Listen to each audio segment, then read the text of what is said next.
Hey, what's up? It's Gabriella Martay here at Helps Too. So today I'm going to talk to you about how I became a traveling entrepreneur in less than 2 years. First of all, before we get started, make sure you subscribe. We here at Helps Too, we love doing videos and we have some great things coming at you. We have things for writers, musicians, business owners, anybody who really has a project and a heart to reach people. We want to help them do it. So today I want to talk about how I became an entrepreneur in less than 2 years and how I became a traveling entrepreneur, like traveling around while I'm doing it. So I'm working remotely and leading the Helps Too team and directing Helps Too and traveling. I've been traveling like a monster. For example, I just got back from Peru. I went to Peru and I hiked Machu Picchu. And then I just got back after that, like a couple weeks later, I went to Mexico with my church and we did this amazing missions trip serving an orphanage in Tijuana. And then after that, I went to a women's conference and just kept going and kept going. I get that question often as to how I do it. So I figured I'd come through and do a video on it for everyone who's curious and for those people who just want to do it and don't really know how. So I'm gonna just kind of take you through my journey and then give you some tips on how you can tangibly get into it and become an entrepreneur for yourself. Back in 2012, I started working for Helps Too. It was not my own company. It was actually ran by this amazing man named George Temple, and I actually found him through a Craigslist ad when I was on a music tour in Massachusetts. I was so desperate, you guys, to make some money. If you know, musicians don't make a lot of money unless you're Justin Bieber and you have tons of like branded stuff out and merchandise and people fighting for you, and it takes money to make money sometimes. And a lot of you business owners, you know that most of the time it does. So Justin Bieber had a lot of people put money down for him, and then he could then build this empire and recoup all that money and then continue making money. Now, when you're an independent musician, you have your own money and that might be like $50. I'm just being real. I have a lot of musician friends and I know you feel me. I was in that kind of arena of money making back then, and I was playing a lot of shows and not getting paid nearly anything. So, and I didn't have a problem with it. I loved music and still do, and I'd probably do it again and still do it for free, and I just love music, so that was me. But at the same time, I also had a lot of college debt to pay, and so I needed an avenue in which I could pay it. I woke up one day and I honestly just felt like God was like, go to Starbucks, look for a job, which I thought was kind of crazy because how do you look for a job when you are traveling? So long story short, I got past my own question of like, how do you do that? And I just went to Starbucks and started looking for something that I could do while I was on the road. And I had no concept of like remote workers or anything like that, people that can work from home. It wasn't really that popular at the time. Now it's kind of gaining some traction and people see such a future in it. But at the time, it just wasn't really talked about too much. And I know it was possible and people were doing it, but it just wasn't discussed widely yet.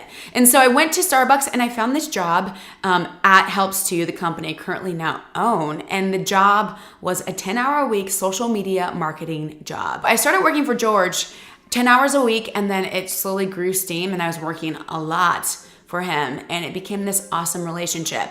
And then 2 years later, you know, George was just like, hey, I'm moving on, Gabby. So if you want to take over this business, you can, or it's just gonna dissolve.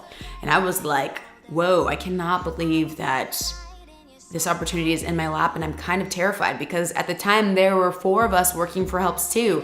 And so that means that I would become their boss in a sense. And that was terrifying.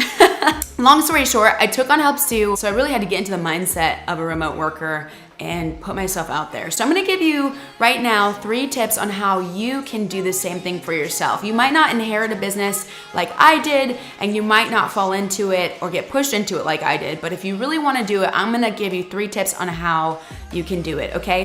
So the first thing is you need to shift your mindset.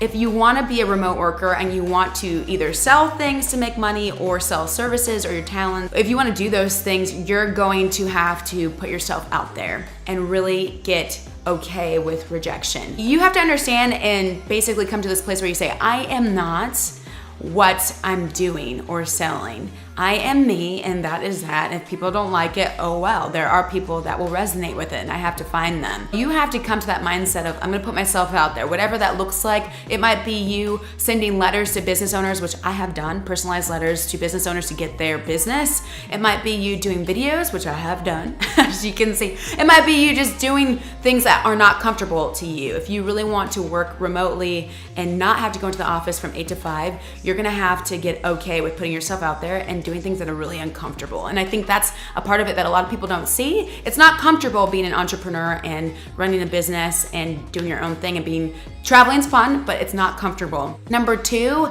you have to really decide on what your thing is gonna be. And one way to do that is you can look at your talents and say, wow, I am really good at this. For example, I was really good at web design. So when George was gonna sell me the company, I was like, wow, I can really capitalize on this opportunity because I'm great at web design, I'm great at design in general, I'm great at social media marketing, I'm great with all these things, and I really see this as a viable way to make income.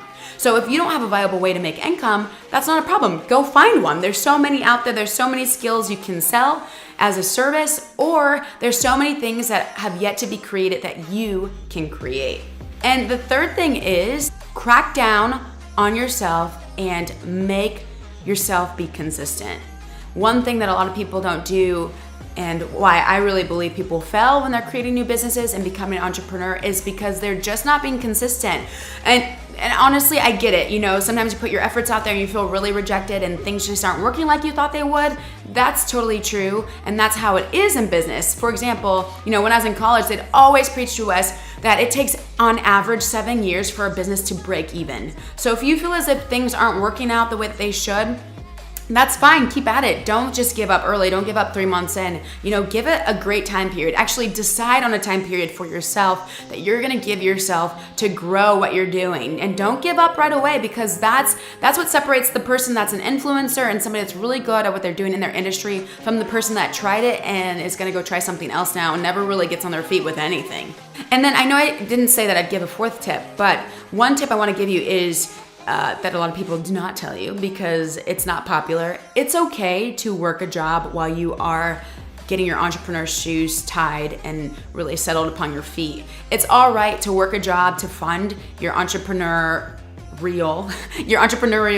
adventure and endeavor. I did it with helps too. I worked at the college here in my hometown and I taught business for 2 years while I got helps too on its feet and financially in a place where it could run on its own. And then I started traveling and being an entrepreneur. I think a lot of people think that it's gonna happen overnight, and that's a problem. It really and most likely will not. So it's okay. It's okay if it takes time. That's good. That's called business. That's awesome. And so I want to encourage you, if something is taking time and you have to kind of go and work yourself out of another job before that, you know, endeavor that you're doing takes place and, you know, shoots off and becomes amazing like you guys are, good. That's normal. A lot of people do that. You can research and Google people that are amazing entrepreneurs and how they did that, how they worked, you know, at a fast food joint or whatever. There's just tons of crazy stories out there. And I have one of them too. I mean, I worked at a college, so it's not super crazy, but I was juggling about 10 hours a day. You know, I'd do about 5 or 6 at the college, and then I'd come home and do 4 with my business, if not more than that. 4, 5, 6, 7 hours with my business helps too. If that's what you're doing, I want to encourage you, do not be faint of heart. Make sure that your goals stay aligned with what you see yourself doing down the road, and just stay consistent. Do not give up. Those are my tips on how to become a traveling entrepreneur, and I hope you enjoy them. Make sure you subscribe. We here at Helps You, we love doing videos, and we have some great things coming at you. We have things for writers, musicians, business owners, anybody who really has a project and a heart to reach people. We want to help them do it. So if you are a creative or business owner, we got tons for you.